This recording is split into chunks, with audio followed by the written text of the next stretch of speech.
Thanks for joining in.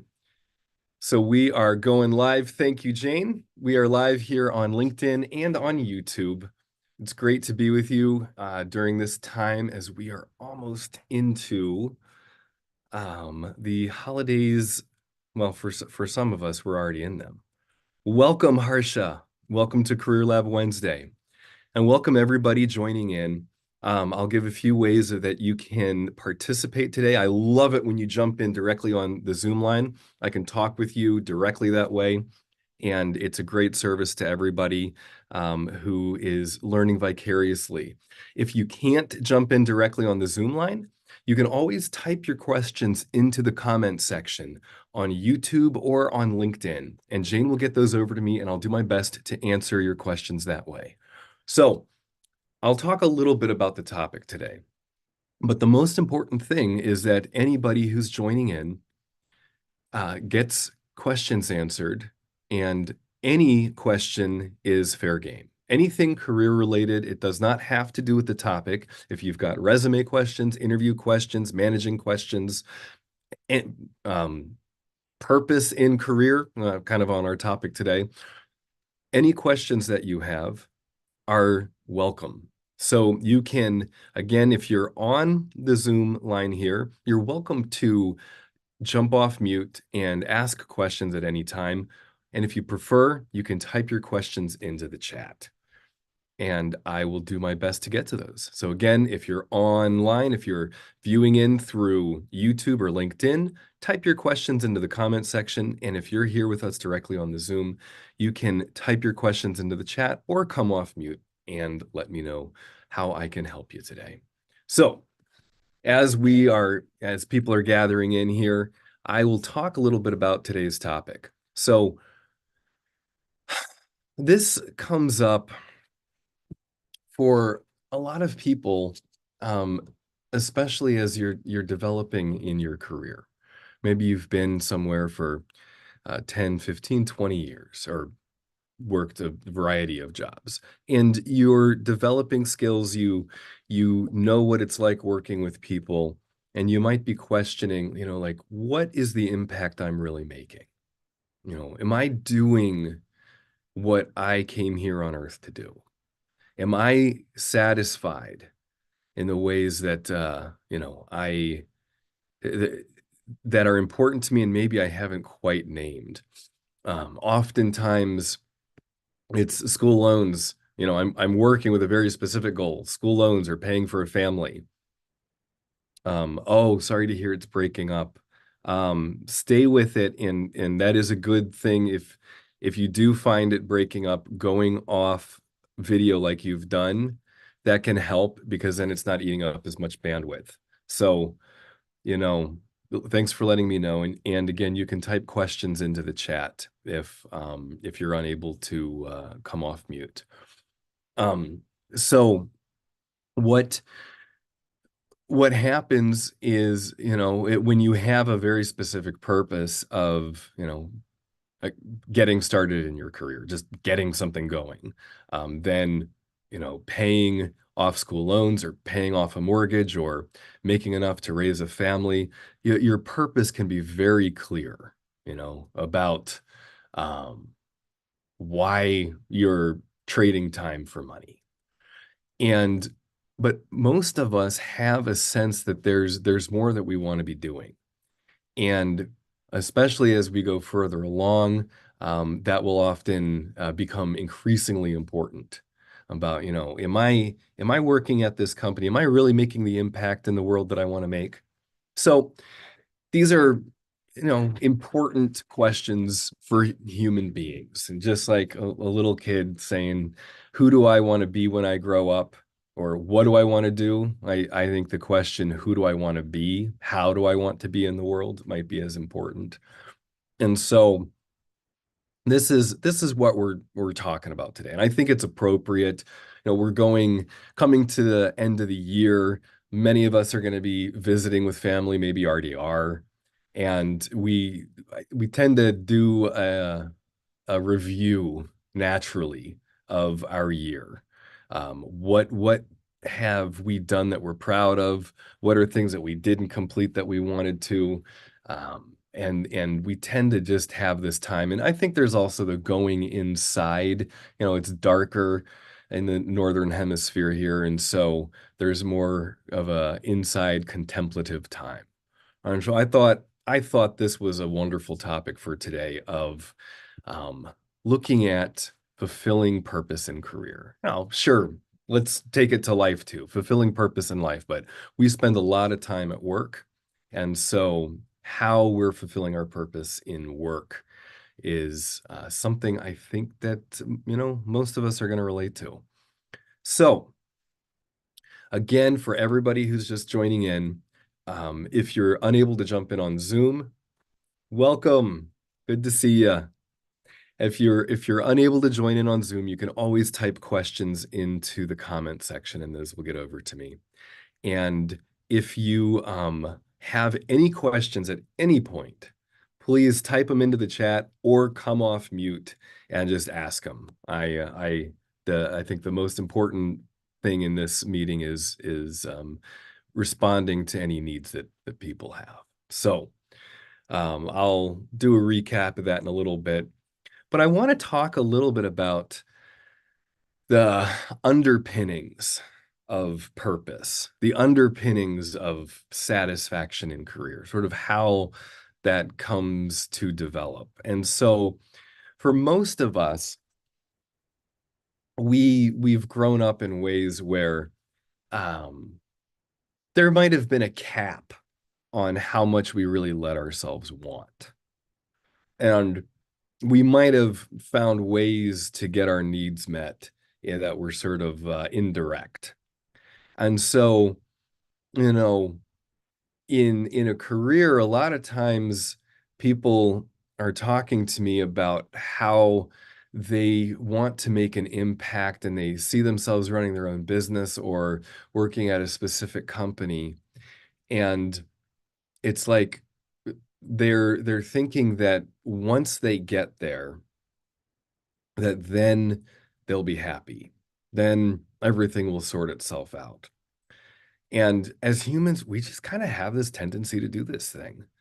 Alfred Adler, he called this the final fictive goal. Fictive in that it doesn't really exist, or that if I do achieve it, it doesn't actually make me happy. Maybe there's a quick surge of happiness, I can celebrate an accomplishment, but it's not sustainable. And so an important thing for us to learn to do is to understand things that make us happy and things that bring us a deeper sense of joy. So having an understanding of what are the things we want and what are the things that we need, and then what are the things that we really deeply yearn for as human beings. And sometimes in the workplace, belonging and knowing that I'm making a valuable contribution somewhere is satisfying that deep yearning. You may be in a job where it's kind of easy and you've kind of plateaued in a way. And that might not be satisfying then. And you might be like, I'm just not making the kind of difference in the world that I want to. As a citizen of the planet, there's something more here I want to be doing. Now, what often happens is that people will see some kind of big goal out there that's kind of unachievable, and they'll hold themselves to that goal and always be kind of putting themselves down. Well, if I was really living the life I wanted to, I would be, doing something like that. And there may be some truth to that, or there may not be.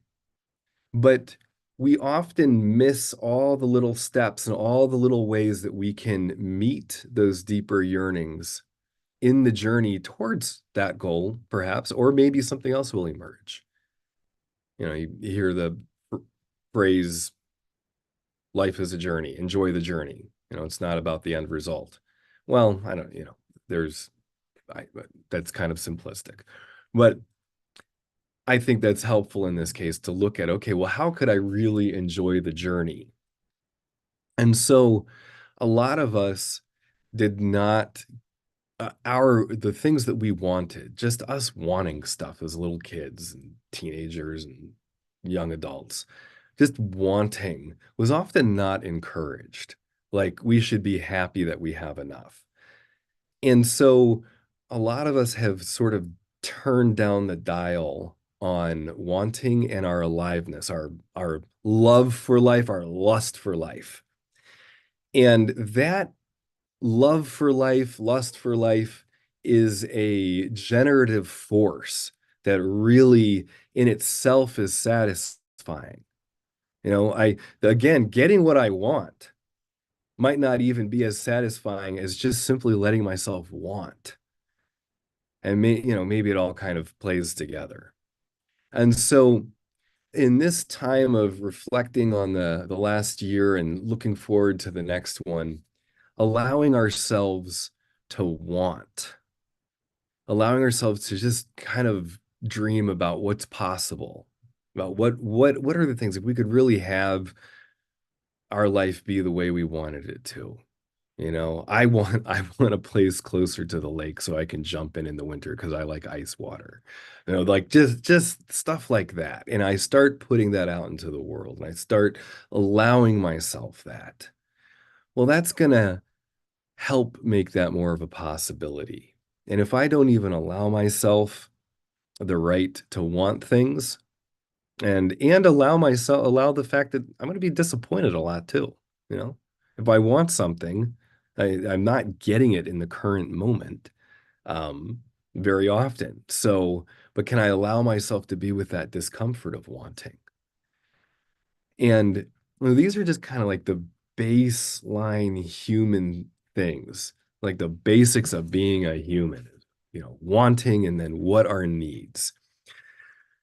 Now, I would say that the act of wanting is a basic human need.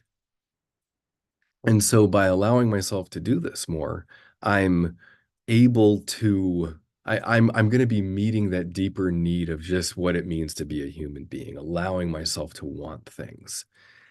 And then as I look into my career and I look at the kind of difference I want to make in the world, then I can start to meet these deeper yearnings of, oh my goodness, the interaction I had with somebody that made a profound impact in their life. That was a kind of maybe a life shift moment.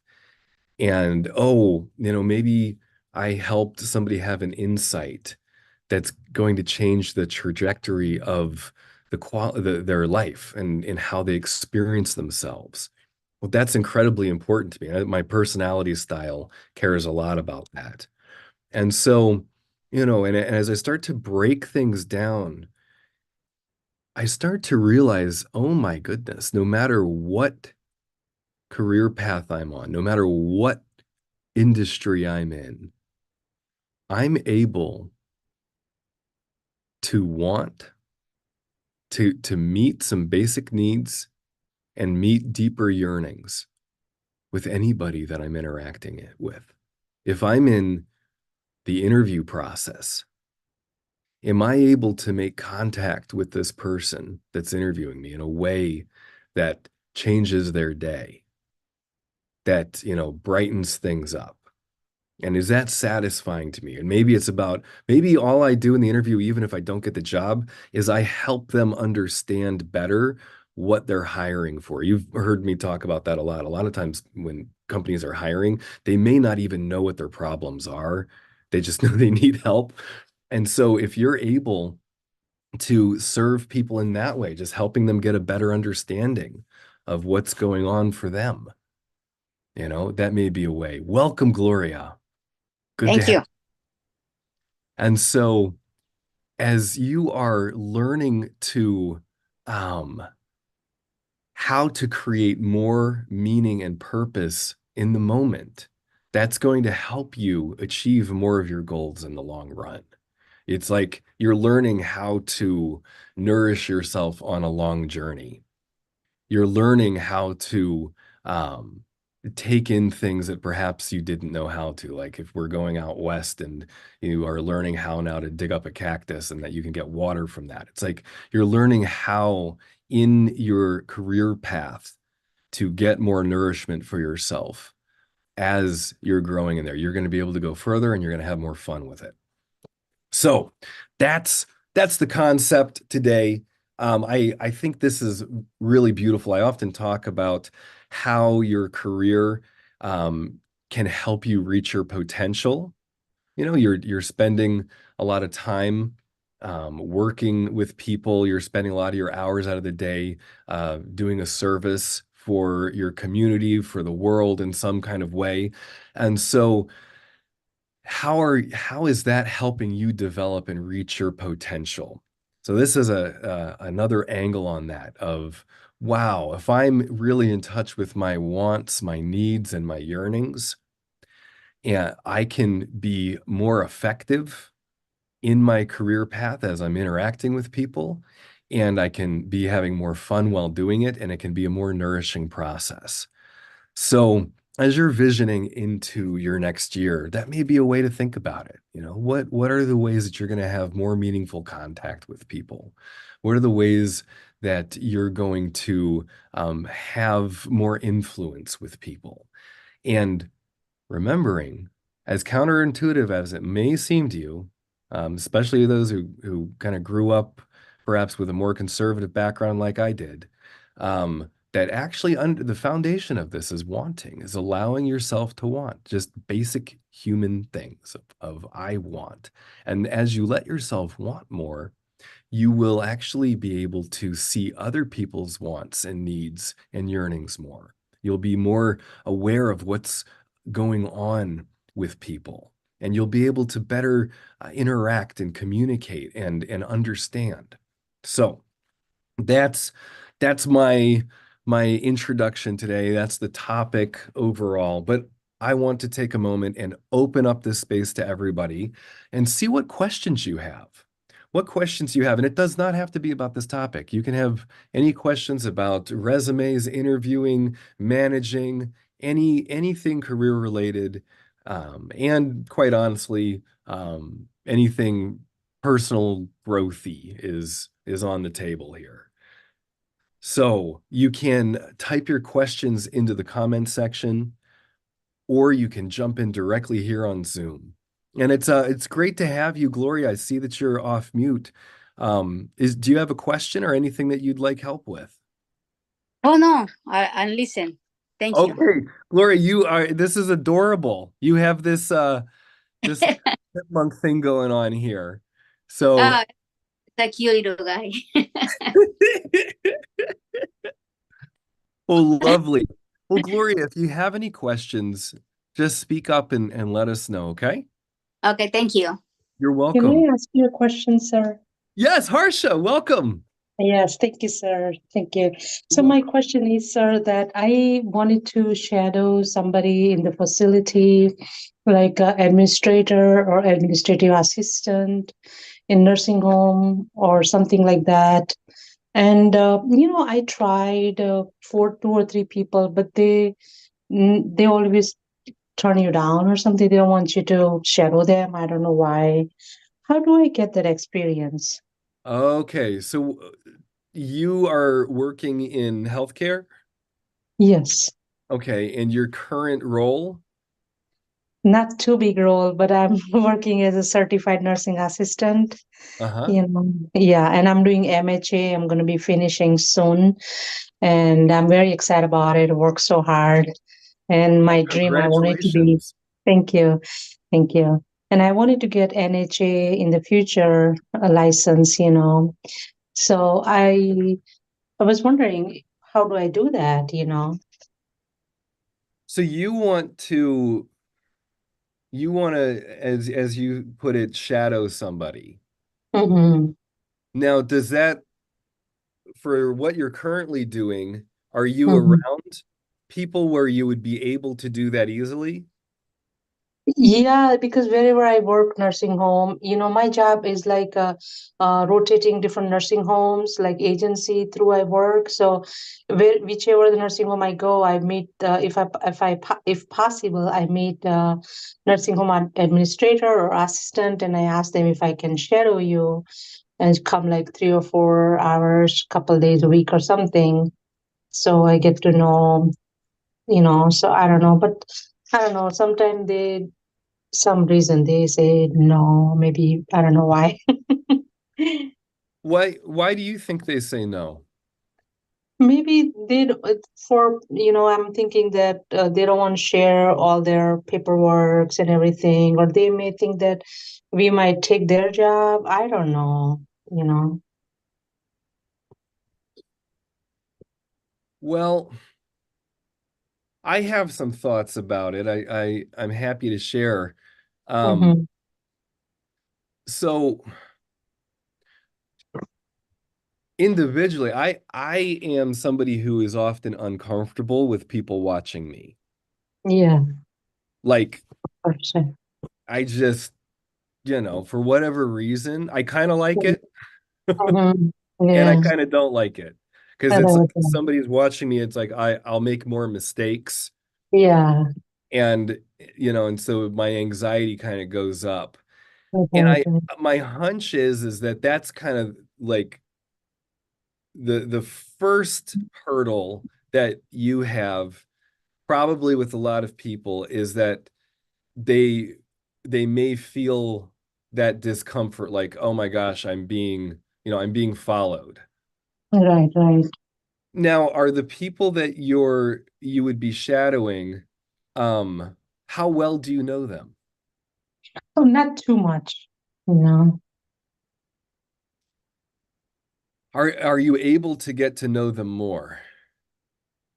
Maybe, if I keep going and working with the same agency, then may get to know them. But sir, the facility there are some are so far, so I don't pick the facility for all the time. But the one that are nearby me are very good facility, and they are very new facility to me. And I'm afraid that they maybe turn me down because I don't know them. Mm-hmm. So Mm-hmm. for one thing, I suspect this is going to be um you're going to have to experiment with this for some time. Yes. And I suspect, you'll get there will be people who just reject your requests for whatever Mhm. reason, whether it's because they're just emotionally, they're uncomfortable being observed. Right. Um, and maybe then they have other beliefs like, oh, she might take my job away, who knows? I Mhm. kind of suspect it's probably like a little bit less of that. And it's Mhm. probably more of the just discomfort of having somebody observe them. Mhm. Yeah, But you're right. what you want to do is keep trying different things and seeing what works. Okay. So I'm thinking of there's a person I am thinking of very very specifically right now that I think may kind of be like you, um, Mhm. but who has developed in their career in healthcare significantly Mhm. without a degree, by the way. Mhm. Um, so I know it can be done. Mhm. And and their first generation too. Mhm. Um, so so be trying different things and look for people um and observe where you think they could use help. Okay. And this might be a big challenge for you culturally Mhm. to step in and Yeah. to start doing things. Right, right. Um, I'll share a story about this. I think it was Malcolm Gladwell. It was in one of his books. And Mhm.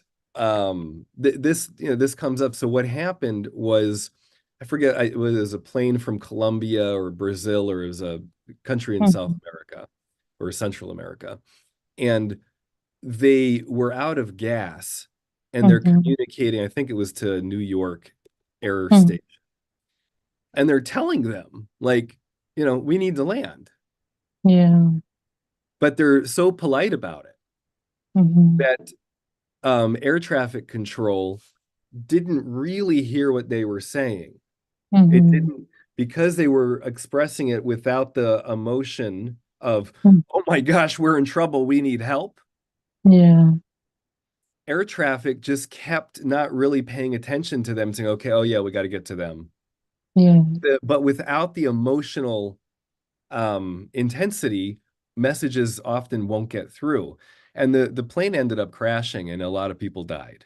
Oh my And God. yeah, I know. And it was completely unavoidable. It was completely avoidable. Yeah. But the people from that country didn't know how to communicate. I mean, especially in the United States, New York is sort of like, the place where you got to be most upfront and aggressive. Right. Right. And so I can see that for you, it's going to be your timidity Mhm. um, will be an extra challenge. And you're Yeah. going to have to experiment with kind of being bullheaded Mhm. and just stepping in and doing some things. Okay. And sometimes you will piss people off. Yeah. And then you say, okay, and learn from it. Learn from it. Yeah. Don't take big risks, take little risks Right. and experiment with that and say, okay, you know what? I'm going to step in and I'm going to do something useful here. And as you do that, and then the person will, oh, like just internally, their body will relax a little bit, and Mhm. they'll say, okay, she's here to help me. She's not here to Yeah. criticize me. And also, if you're working with younger people, if you're shadowing younger people, there Mhm. can be just a unconscious response to somebody older, like, oh, this is my Mhm. mom who's criticizing me. Yeah. And so for you to demonstrate that you're really there to help them and that you're grateful. Now, I Mhm. think I think you'll naturally share that you're grateful to help, Mhm. but you also don't want to do that too much. You don't want to be over the top with it, because then you'll make people feel kind of embarrassed. Yeah. So That's true. this is a delicate space, and that's Mhm. why I said you're gonna experiment with it for a Okay. while. It's not gonna happen real fast, but you got to Mhm. keep trying. And as you do Mhm. that, you'll start to see what works, and you'll find some people who take to you and are grateful to have you helping them and who will want to Mhm. help you. Right. That's very good. Thank you for answering me. I appreciate it. You're So, so welcome, Harsha. This is a wonderful question. So thank you for asking it. There's people who I'm sure relate to this. right. Thank you. Okay. You're welcome. So let us know how that goes. Okay. Thank you Join so back much. in and tell me how it's going and see Mhm. what you learn from doing this. And I Okay. can help you with next steps as you're starting to get more feedback from how people respond to you. Okay. Very good. Thank you. You're welcome, Harsha. Thank you. Mhm. Well, wonderful. So I'm going to, that's such a great example. I'm going to speak a little bit, but remember, everybody, please feel free to come off mute and ask any questions that you have at any time, and to type your questions into the comment section. I'm going to do kind of a tying together of what Harsha's working on and tie it to today's topic, because I love tying things back to social and emotional intelligence stuff. So Mhm. what we're getting here is wanting, you know? So there's these basic wants and needs that we all have.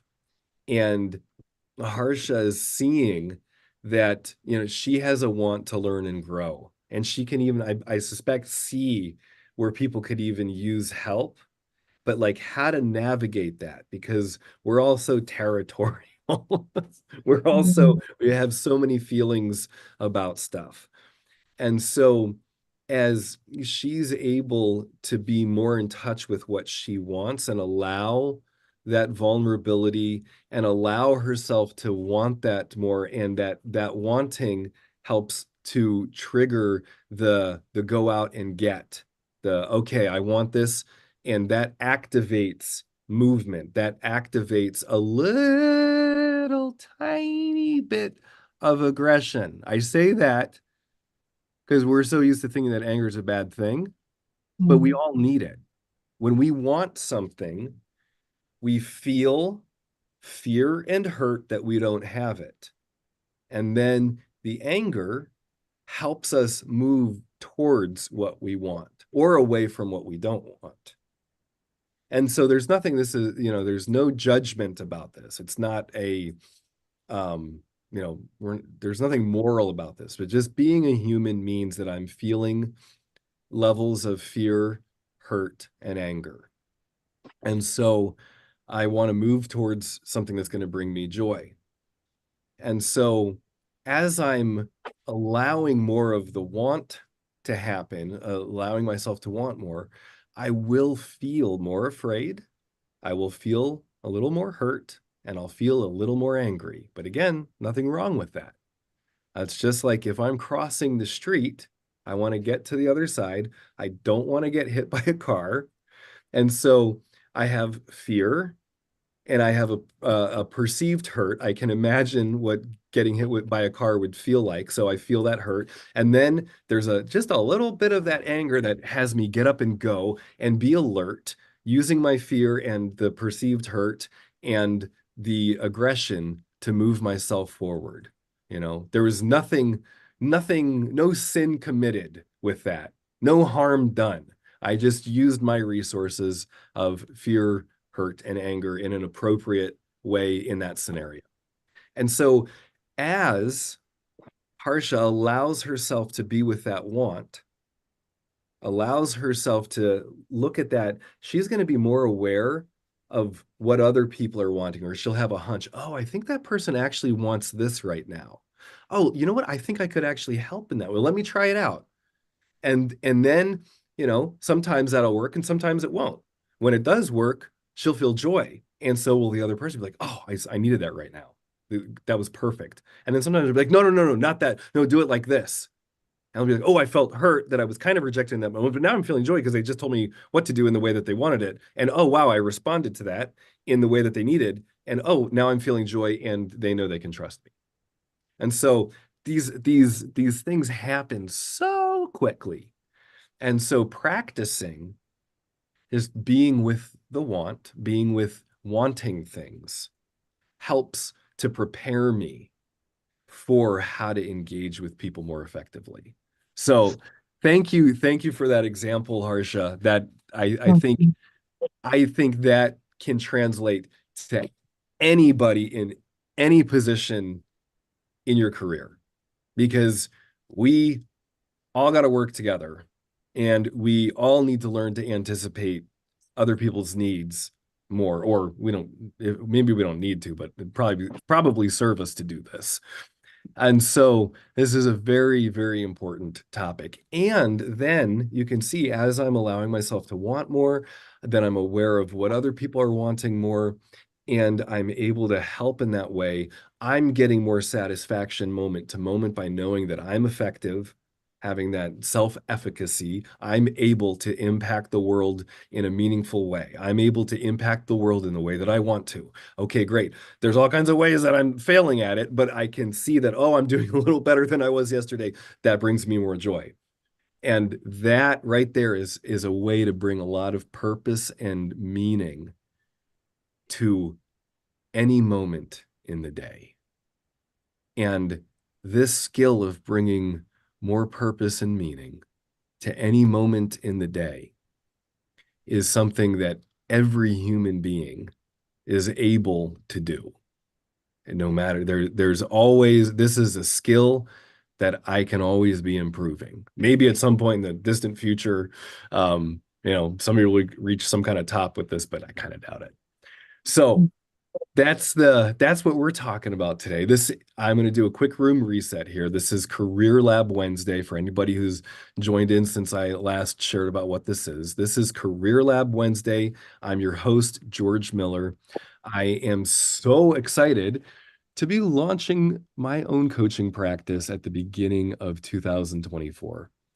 So I've been working behind the scenes, getting all my systems set up for that, and that's been a fun journey right there. And I have been asking for help in all kinds of ways that have been out of my comfort zone and probably very good for me to be doing. So I'm excited to be launching that. And I want to say that I do have openings for coaching sessions. And so if you're interested, you can set up a 15-minute time with me one-to-one. I'll serve you as much as I can in that time. I can really help people take whatever their next step is that they need to take just in that time. And I love doing that. And if you have something going on where it's more of a project and you want more of a coaching relationship, we can talk about that. And I'm also excited to be launching a program that combines one-to-one coaching as well as group coaching. And we're calling it EQ Lab, or Foundations of EQ Lab. And it is some of what you've heard me talk about in here before, about our core feelings and how to befriend our key emotions more and more, and how that then impacts all of our relationships and helps us be more effective. Yes, you're welcome. You're welcome, Gloria. And so that right there, if you want to take a look at that, Foundations of EQ Lab, go ahead and click on that. You can learn a little bit more about that there. And of course, if you want to ask questions about it or talk about it, set up a time to talk with me. You can use my calendar for that 15-minute time slot. So I'll be sharing more about all of this, I'm sure, on LinkedIn and, launching this on a new YouTube channel and all of that. So you're able to view this content. You're able to come back on any sections that you want to hear more. You can always find that on my YouTube page as well. So we are coming up. We've got a little bit of time left. I have a session right at 1, so I'll be ending a little bit before the hour. But I want to open the floor to anybody who has any questions, anything career related or relationship oriented. Thank you, Hind. I appreciate it. Any questions that you have, feel free to come off mute or type into the chat your question. It can be anything to do with resumes, interviewing, managing. Any questions you have, let me know. How can I help you today? How can I serve you? How can I help you deepen a relationship or think through something that has been a block at work, or a challenge that you're like, oh, if I could just figure out this one thing, that would be my next step. That would help me in this. So no question too small, no George, question.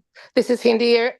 I'm sorry I joined up late, and actually today is my first day of the time off after Christmas, and I was all over the place trying to figure out. I'm gonna drive to Connecticut between laundry and stuff, but I'm glad I'm here. So wonderful, Hind. Yeah. Well, thank you for joining in. You bet. I'm very grateful for the opportunity and for giving us the floor. Here's a question for you. My background is I moved to the United States 9 years ago, and I'm originally from Sudan. And I switched from electrical/electronic engineering to software engineering. Started from scratch, like almost internship level when I started. And now I'm kind of like mid-level, senior level on software engineering. Okay. I switched jobs, like you name it. I've been into 17 different positions throughout my career life. Some of them are connected, some of them are not. I'm a single mom, and life has been challenging, but also blessing. So I'm very grateful. My next dilemma, I'm done with moving and jumping. I want to settle and I want to grow in one place. And apparently in America, correct me if I'm wrong, the best way to increase your income is to switch, changing jobs. And I do not want to do that. I want to grow where I am and figure that out. What are the alternatives for that? Wow. Okay. Well, so the approach that I would take with this, and I'm kind of suspecting you might not like my answer, but Oh, and I don't know that this is 100% true either. But from what you just shared, thank you, by the way, you bottom lined your work history, where you're at, and you as a woman in this country very well. So right there, you have a gift. Not everybody bottom lines like you just did, and can give a very clear sense of where they're at and what they need. So that's something that you can continue to harness and know that you do well. thank you. What I would say is that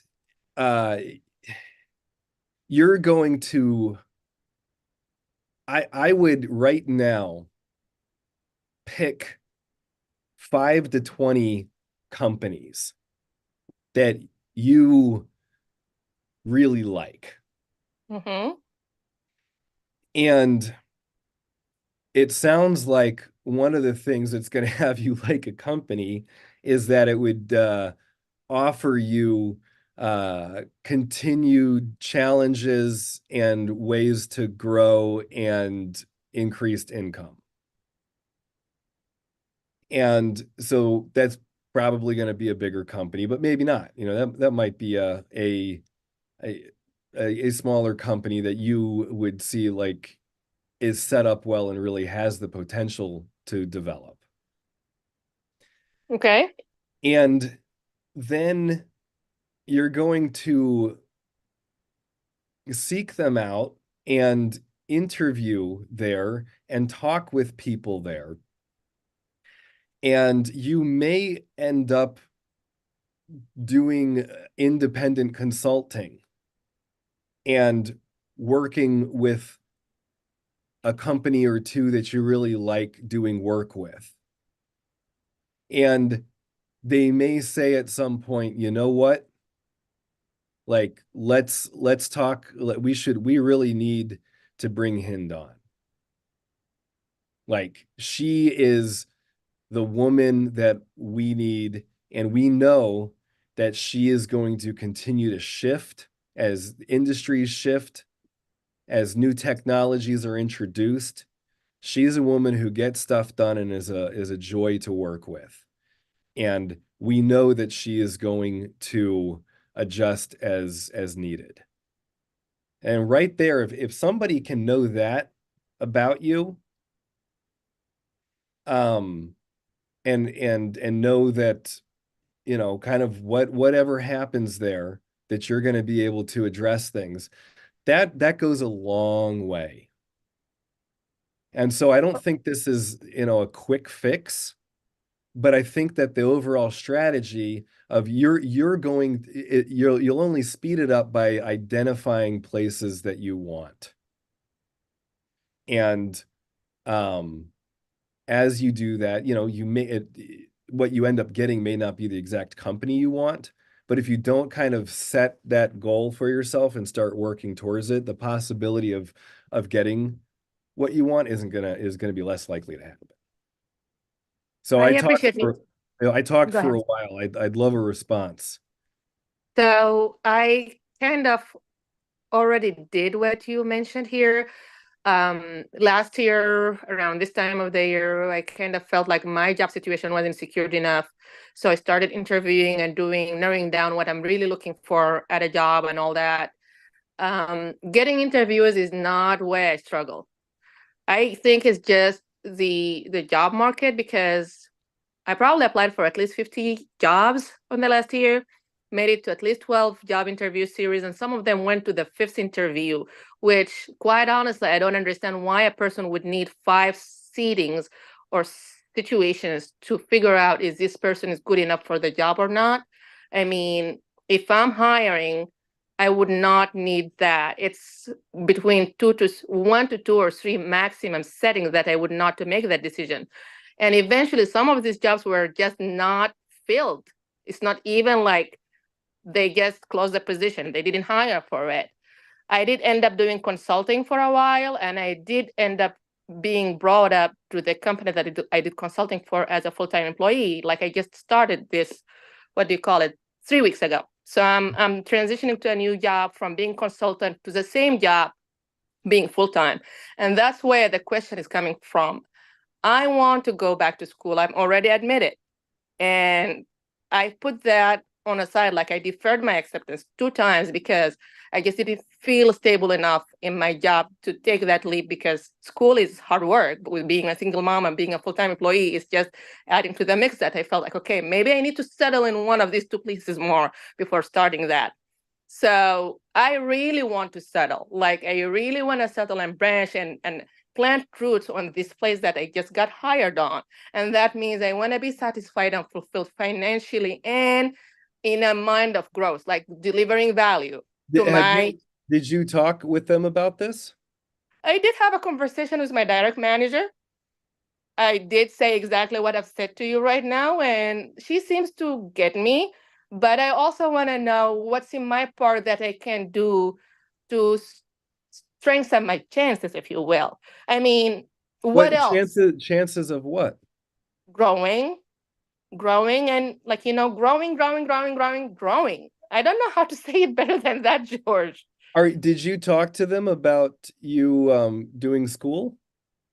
They do know that I'm about to start, yes, but they don't do the tuition reimbursement. It's just not part of their benefits.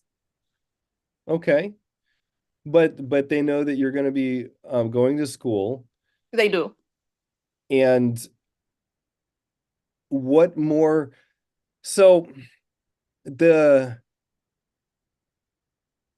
you're not, I can't guarantee, and I don't think anybody could. No one can guarantee the future, but they're just enhancing the probability of things. That's what we're working on here, right? So the way that I would enhance the possibility of staying at that company, if you want to. I want to stay and grow, not just stay. I don't want to stay still. I can't stay still. Do they know that you don't want to stay still, that you want to grow there? Yes, they do. I'm very clear about that wherever I go. And okay, so at other places when you went there, you told them that you wanted to grow? Yes. And growth opportunities didn't open up?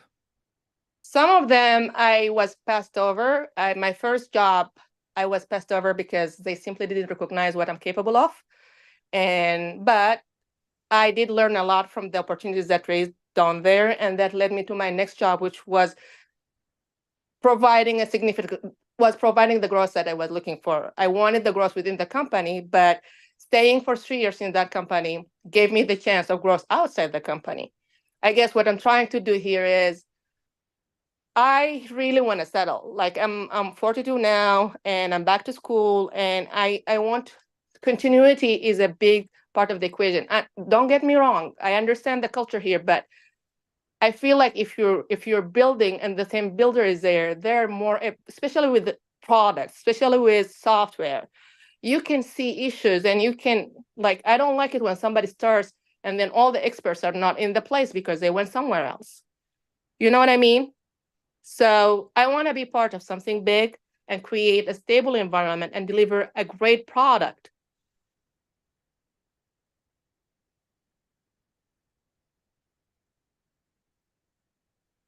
I'm sorry, I'm dazzling. I'm talking No. What are you sorry for?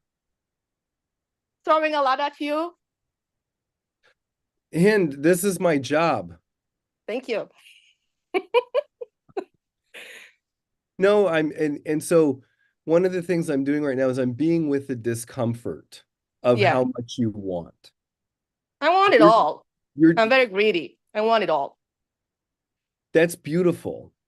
Oh, thank you, Harsha. That's wonderful. But what would it does it mean to you to have the security of what does settling down mean to you? Getting the chance to make the change I see needed, and growing on the value that I deliver, and also growing financially, because we all know money is something. Money does make difference in our lifestyles, and being a provider, that does make a difference for me. So, okay. So right there. And so, and you have had this conversation at the new company you're working with. Yes. Are they a company that you can project that this would your plan will work at this company? It might. My direct manager knows what I'm capable of and knows what I'm after. She asked me to be patient. She said things don't work overnight, and I agree with her. So I'm willing to work with her, and I'm willing to. I mean, there are a lot of changes. We all know that the economy scene has changed. So our company had went through change of investment and all that. So there are changes going on, and things will take some time for things to settle. So that's understandable. Things will take their course and settle. And part of the change is me coming over as a full time. It's part of that process. So I can see her work with me, but I also been in places where I've been beaten up. So I'm just saying, You've been beaten up? Meaning I've been investing and I didn't get to where I need to. I had to leave. I mean, this is not my first place, obviously. I worked in other places.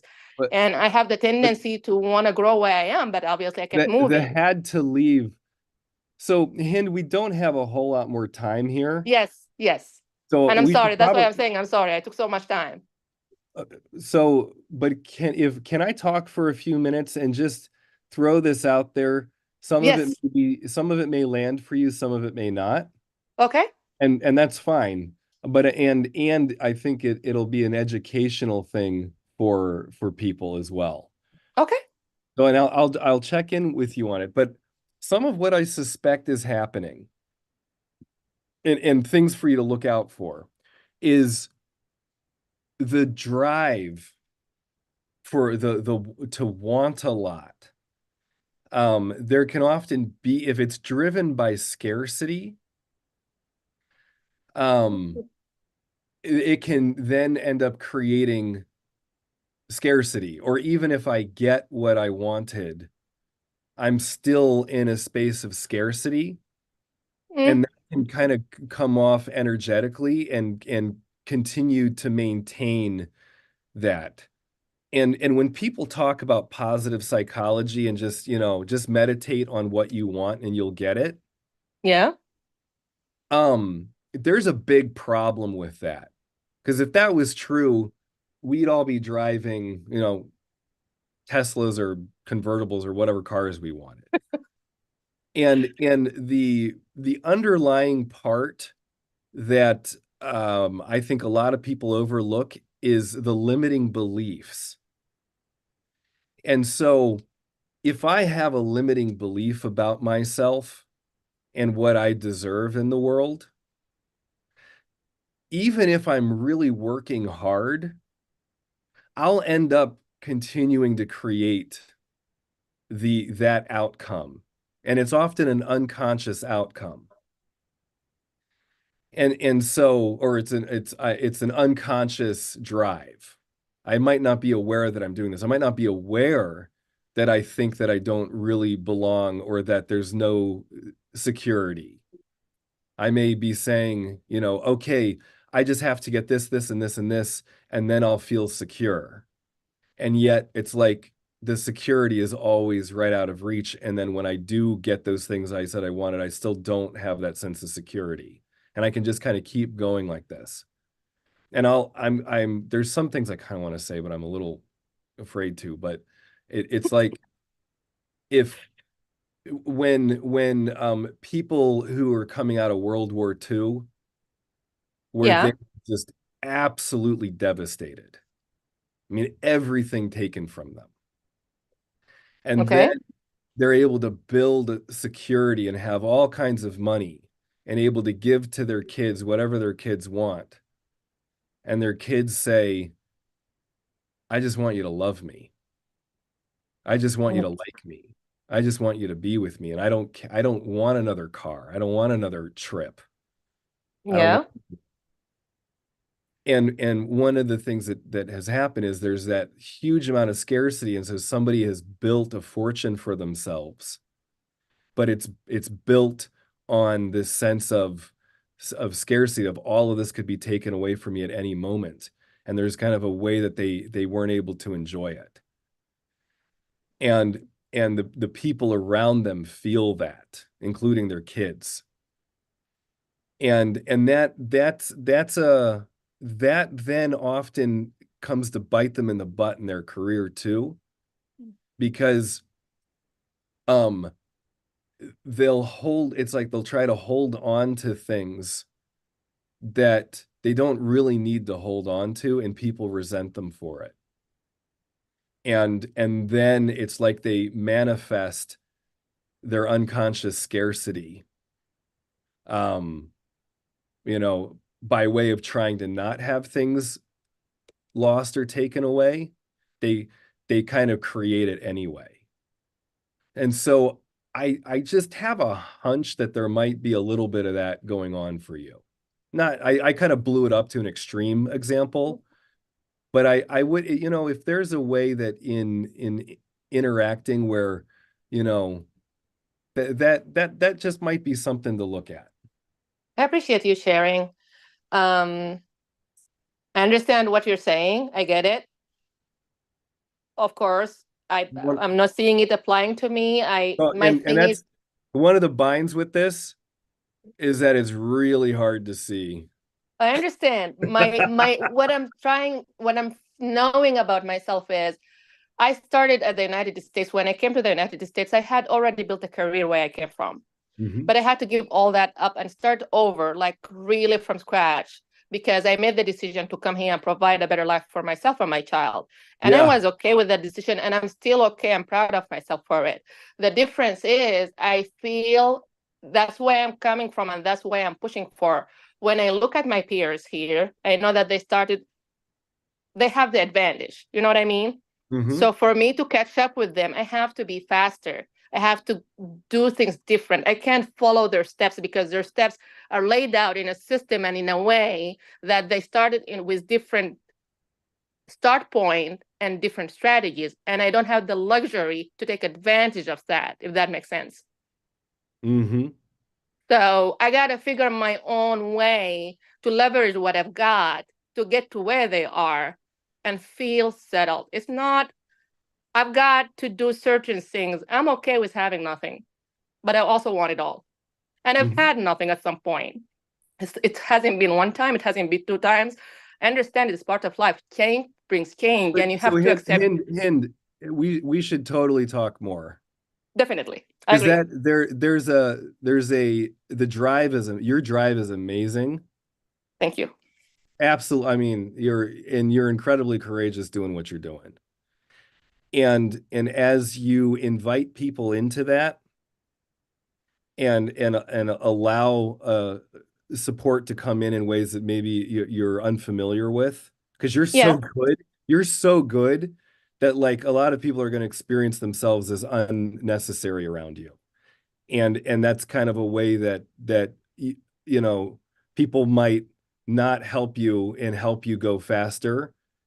And so we'll just have to talk more about it. I appreciate you and appreciate the floor. Thank you. But this is everybody here. Thank you for work. the time. I'm sorry for burdening you, but I appreciate you hearing. And right there, the sorry, Hind, is unneeded.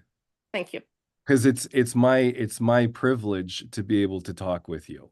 And I greatly appreciate your vulnerability and courage in doing what you're doing. So the apology is completely unnecessary, and it's an honor to be speaking with you. Thank you all. Thank you, Jordan. Thank you all. You're welcome. Have a fantastic rest of your holiday season. I will be back and we will be talking more soon. Look forward to connecting with each of you. Take care, everybody. Thank you. Happy holidays. Thank you. Bye. Happy holidays.